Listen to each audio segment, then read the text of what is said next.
Welcome to Pindar Poetry. We hope you learned something new. You start by preparing the PC. Enable virtualization in BIOS and verify enough RAM and storage.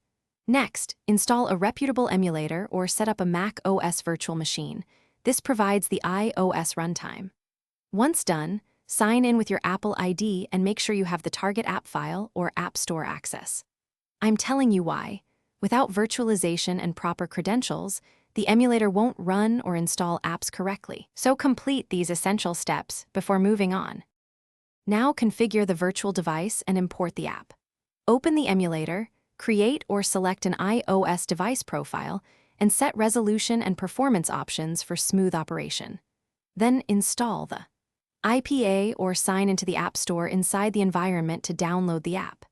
Make sure to map keyboard and mouse to touch gestures and enable camera, microphone, or iCloud access if the app needs them. This step matters because correct device settings and permissions control usability, and to finish, run the app and test all core features: navigation, input, and any integrations like notifications. Tweak performance and input sensitivity until it feels responsive, and lock in settings.